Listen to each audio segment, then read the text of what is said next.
It's time now for Mental Health Matters with your host, Lisa Reimer. Mental Health Matters is graciously underwritten by New Vision Eye Center, world-class eye care on the Treasure Coast. New Horizons, thanks Dr. Paul Minotti, Dr. Stephen Tate, Dr. Robert Reinauer, and Dr. David O'Brien. Now, here's Lisa Reimer. Mental health matters. Yes, emotional well-being is vitally important, but it's more than that. Mental health can actually impact someone's physical health, their behavior, and even the course of their whole life. My name is Lisa Reimer. I'm the host of Mental Health Matters and the communications officer at New Horizons of the Treasure Coast in Okeechobee. For those not familiar with New Horizons, we are the most comprehensive mental health and substance abuse agency in the region, serving 14,000 children and adults annually, regardless of their ability to pay. In fact, almost 60% of our clients have no source of income or insurance, and yet as a 501c3 nonprofit organization, no one is turned away due to lack of financial resources. Now celebrating 60 years as a community mental health agency, New Horizons has 8 facilities in 4 counties, including 2 outpatient offices right here in Vero Beach. Our main campus in Fort Pierce houses crisis residential units for children and for adults, as well as a detox unit and a 28-day drug and alcohol recovery program, which those services are all available to residents of Indian River County. Today's mental health matter we're going to explore is homelessness. With me in the Planet Vero studios is Jennifer Bresnahan, the New Horizons PATH Program Manager, and Dan Silvestri, the PATH Outreach Coordinator. Both work for New Horizons. I've heard it said the cornerstone of mental health is secure housing. What is the state of homelessness right now in Indian River County? We base our numbers on the annual PIC count that takes place in January. This past January took place on January 26th, where teams go out and count the literally homeless one night. And as a result of that count, the number is 447 for Indian River County. We feel that number is very low. It is that, I mean, I remember during the recession, it was like around 800.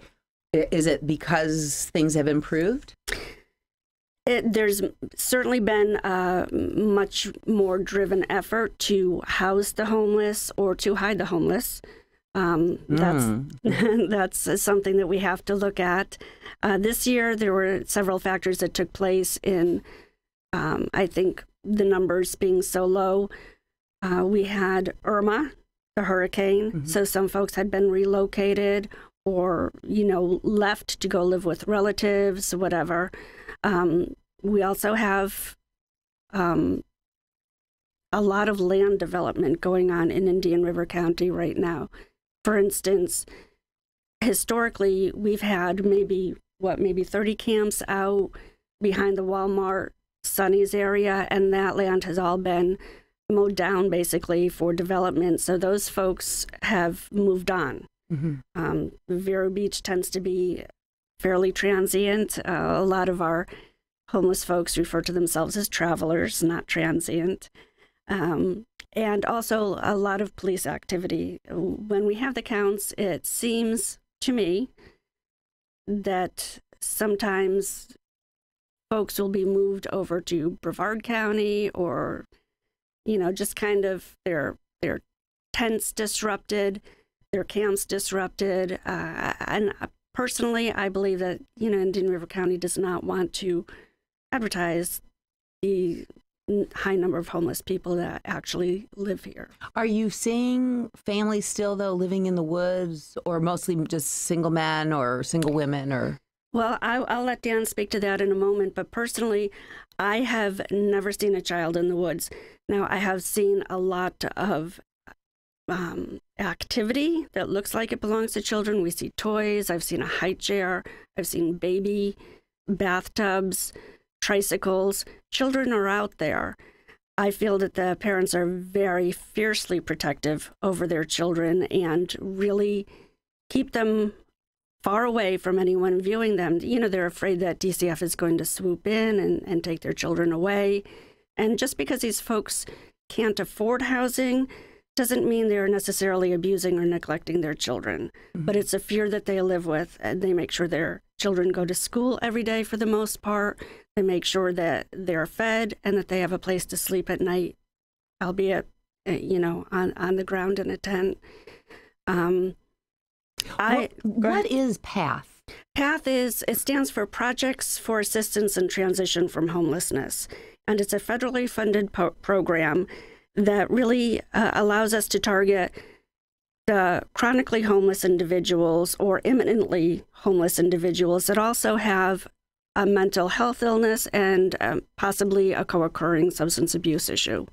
And so what do you do in PATH? We have funding that comes in, and we're able to, if the client already has money and they can self-sustain in an apartment, which is very difficult with the rising housing costs, we can maybe pay for a security deposit and first month's rent to get people in, and then they can maintain on their own. Many of our clients do not have income, so if we perceive that there's a disability there, we will work with them to secure Social Security disability benefits. And how do you connect with the homeless who are sometimes so fiercely private? I'm going to go ahead and let Dan speak. It's been maybe a year since I've really been out in the woods, but Dan is out there all the time. Hi, Dan. Well, hello. So you go out into the woods, and what do you do? Well, first of all, I think the average Veroite would be pretty amazed at the homeless people that might be living very, very, very close to them. There are spots that absolutely amaze me that people inhabit that are right where you are. Mm-hmm. I mean, literally almost right in, downtown or very, very close to US 1 in very populated areas of Vero. They're fairly easy to find if you just look, but your average person isn't walking into the woods. The number of people out there is really pretty high, and it's pretty amazing. So what I do is I venture out there if I can, if it's at all possible. I have items with me that could help them with their basic needs: toothpaste, toothbrush, deodorant, washcloths. Socks is a very valued commodity, especially for the men. During the winter, when we have the cold temperature snaps, we've given them Afghans, other crocheted items. We've given them blankets, pillows. Of course, we tell them where they can get shelter, because sometimes there are shelters that open up. Unfortunately, I think they open up 2 to 3 hours later than I would open them up, because they open up after dark, and they relieve them, discharge them very early in the morning. On those cold snap, it's... Oh, so you're talking about the cold night shelters? Yes. Mm-hmm. But I didn't realize they open them after dark? They open them about 9 p.m., 9:30 p.m., and they need to be out by 6, I believe, 6 or 6:30 a.m. And it's cold out, right? Way before 9, and it's cold out, from 6 until at least 9, probably the next morning. But we should feel grateful, I think, that at least they do have, somewhere to go. A refuge, right? When it's that cold out. And I think they've changed the temperature. It used to be colder, and different counties do different things. Right, so. right. I think it's... Is it 35 or 40? I thought it was 38, but I'm not really absolutely sure. I think it used to be 35, and maybe they changed it to 38. Mm-hmm. That's cold for Florida. Yeah, it's still cold. Yes, that's very cold, very uncomfortable. We can supply them many times with tarps. The homeless, for the most part, they live in tents. However, they like to live outside part of the time. They don't like to live inside of a tent all the time. So they like to sit outside, and they need tarps. It's kind of like their patio. It blocks the sun, it blocks the rain, and they can live outside. So many times we can, provide them with those items basic items. And that's normally the first thing I attempt to do to kind of break the ice, gain some familiarity, and become accepted. And I do not go in with a notepad or anything like that. I or go a camera. Right. Or a camera, although sometimes I do ask them permission if I could take, a photo of their home. Occasionally I've gotten photographs of them themselves, but I've always gotten their consent, even written. Just as an aside, we're trying to put together a little book, so just featuring the homeless in Indian River County. So that's one of the reasons that we're doing that. Very interesting. We'll have to talk about that another time. Yes. And some of the, I don't know if Jen mentioned, the particular grant we work under is targeted very specifically for what's called seriously or severely mentally ill or mental health issues. And what percentage of the homeless that you're encountering have those issues, serious mental health issues? Well, I believe nationally they believe it's about 64%.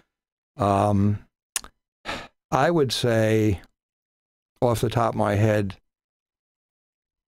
it's a little less than that. I would say it's maybe 50 to 40%. And does that seriously mental illness, does that include substance and alcohol use? Well, yes, it certainly can be a co-occurring disorder. I'd like to make it pretty clear, though, especially if any homeless people happen to see this. I don't approach homeless people and say, oh, sorry, you don't meet my criteria. I don't want to talk to you. I will attempt in whatever ways I can to, assist them. I've been known to bring them, job opening opportunities, that are advertised in their particular fields. Obviously, I bring them, basic need items.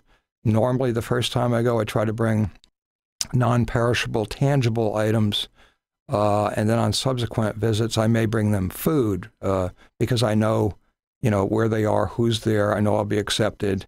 And I usually feel out if someone will be there because I'm not going to leave perishable food in an empty camp.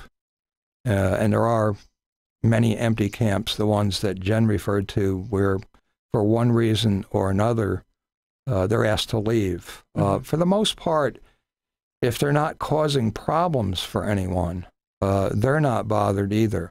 Unfortunately, when you have a camp with several individuals, it only takes one or two to make a lot of noise, to kind of trash the place, to be loud, and sometimes do some other very disturbing things in the community. And then, unfortunately, the law enforcement comes in and disrupts their home site and trespasses them or warns them that they will be trespassed when they return. And at that point, many people will leave, some won't. Sometimes they do come back and indeed arrest them. Other times they don't. It's hard to tell, when and why those things happen. But for the most part, homeless people are harmless. They are not out to hurt other people. They're not out to steal. Some of them do panhandle. A lot of them don't and will not. And most of them do have some motivation to get out of the woods, but not all. So we're going to take a short break. I'm talking to Dan Silvestri and Jennifer Bresnahan from PATH with New Horizons, and we'll continue this conversation when we get back. Hi, this is Matt Resch from Premier Landscape Solutions. At Premier, we do so much more than service your lawn. We provide professional service with communication with our clientele. This allows us to deliver you a lawn that will make you proud. Commercial or residential, Premier offers both semi and annual contracts. Please call us today for a free quote, 633-8598. For a pristine lawn, call Premier Landscape Solutions, 633-8598. Your mental health influences how you think, feel, and behave on a daily basis. Your mental health also affects your ability to deal with stress, overcome challenges, build relationships, and recover from life's setbacks and challenges. Whether you're facing a hardship, experiencing some kind of emotional turmoil, or simply looking to feel more positive and energetic, here are some ways to take control of your mental health today. Connect face-to-face with supportive people. Get moving with exercise in fun ways. Explore different techniques for managing stress. Fill your diet with omega-3 fats. Get 7 to 9 hours of sleep a night and invest in activities that give your life meaning and purpose. New Horizons can support you on your mental health journey as well as recovery from substance abuse. Learn how by calling 772-468-5600 or visit newhorizonstreasurecoastinc.org. The Cataract Institute at New Vision Eye Center offers the most advanced technology available for patients with cataracts. Gentle, bladeless, computer-guided cataract removal. Our advanced laser system is designed to deliver the best visual results with unsurpassed accuracy and efficiency. No two eyes are the same, not even yours. That's why we use the Varian image-guided system to obtain a fingerprint of your eye before your cataract procedure. Drs. Minotti and Tate offer the safest and most efficient technique for cataract removal and permanent intraocular lens implant. Patients are personally counseled on the best approach for their needs and lifestyle. There are multifocal lenses that allow for distance vision and reading, or toric lenses to correct astigmatism. Call New Vision Eye Center for a consultation or second opinion. Your eyesight deserves world-class eye care. Visit newvisioneyecenter.com or call 772-257-8700. That's New Vision Eye Center in Vero Beach. It's time to call Easy Brew Coffee and Bottled Water Service and learn just how much you can save and how convenient it is to have your coffee and bottled water delivered right to your home or office. In addition to water coolers, Easy Brew offers individual bottles of water in 8 or 16-ounce bottles. No more lugging it home or dragging it into the office. Serving the Treasure Coast for over 2 decades, 2 letters, 1 simple name. Easy for Easy Brew. Visit e-zbrew.com or call 800-792-3285. Easy Brew. Welcome to Mental Health Matters. I'm Lisa Reimer, your host, and I'm here in the Planet Vero studios with Jennifer Bresnahan and Daniel Silvestri, who work with the PATH program at New Horizons. If you're just joining us now, you can go to www.livestream.com and look for Planet Vero and then look for Mental Health Matters, or just go to our Facebook page, New Horizons Mental Health. And we have these videos posted there. Jennifer, so Dan goes into the woods. Correct. And you connect, you engender trust, you build a relationship. And then what? Do you bring them back to New Horizons? What we try to do is engage these folks in services. So once we've identified somebody that, we feel meets a seriously mentally ill criteria, we will really encourage these folks to engage in services. They don't necessarily have to come to New Horizons. They can go to Mental Health Association. They can go to Treasure Coast Community Health, wherever they feel comfortable. Of course, it's easier for us to get them with New Horizons because we're right there. We will, if we have the funding and the person has income, we will help them with the PATH. We work very, very closely with Treasure Coast Homeless Services Council, and we'll do a lot of referrals to the Rental Assistance Permanent Supportive Housing Program. We have gotten so many folks through PATH into the supportive housing program that assists with their rent, and this will allow them time to get into services. It will allow them time to get on their medication if that's what they need.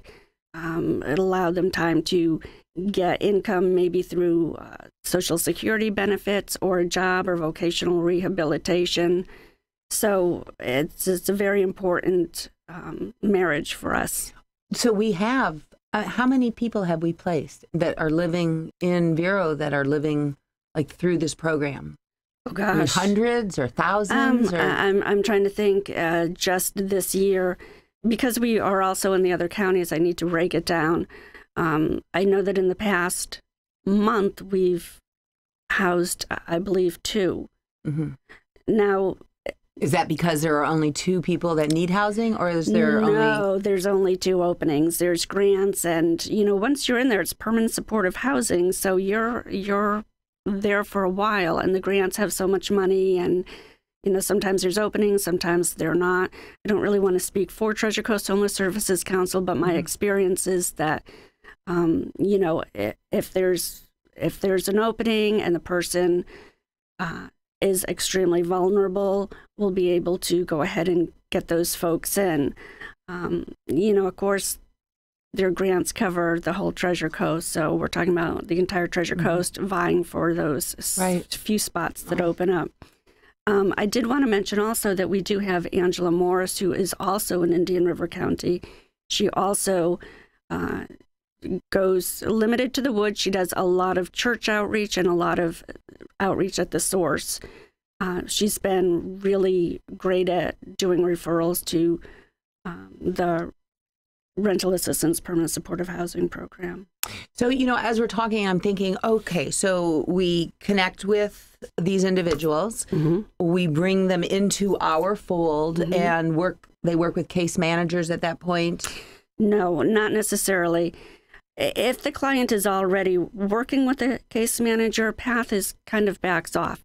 The goal of PATH is to engage people that are not connected with services. We're the ones that go out, help them develop that rapport, and bring them into the fold. And start connecting them with the services. Correct. So what if you can't find a house? And so they're putting down the alcohol and they're going to maybe, an AA meeting and they're doing the other things that you are telling them to do and get their life together.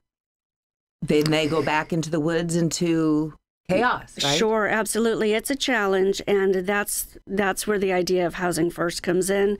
If we can get them into housing, if we can do all those things, they've got a roof over their head, their basic needs are met, then they can start, working on those other issues. Oh, so do you hold off? We Because housing first. Housing first. Because that's the cornerstone of mental health. Exactly. Wow. So we don't push, we encourage. Right. We don't dictate, we encourage. Do you see, Dan, because you're out there, working, do you see similarities in their stories?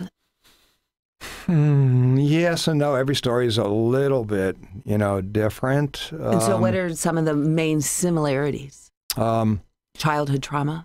Yes, there is a lot of childhood trauma. Obviously, there are veterans out there. Many veterans have PTSD, which traditionally was not recognized in the Diagnostic and Statistical Manual as a legitimate mental health condition. Thank God it is now, because it is, and it does have very serious, deep-running symptoms. And so many veterans share that. Not all of them are as aware of it as others. Some of them obviously deal with it, through alcohol or alcohol and drugs. Others try not to. Another similarity is, many of them feel victimized by circumstances. There is a big portion of them that at least report having, quote, typical, normal, average lives, and something relatively catastrophic happened. Yeah, that's what we've, we read about in homelessness really across the board. Unfortunately, we're out of time. We're going to bring you back in the next, I would say, month or so. Sure. And we'd love to hear more about the book. Again, I've been speaking with Jennifer Bresnahan and Dan Silvestri from PATH. To learn more about New Horizons, you can go to www.nhtcinc.org or just call us at 772-468-5600. Thank you so much for being here. Thank you, Until Lisa. next time. Thank you.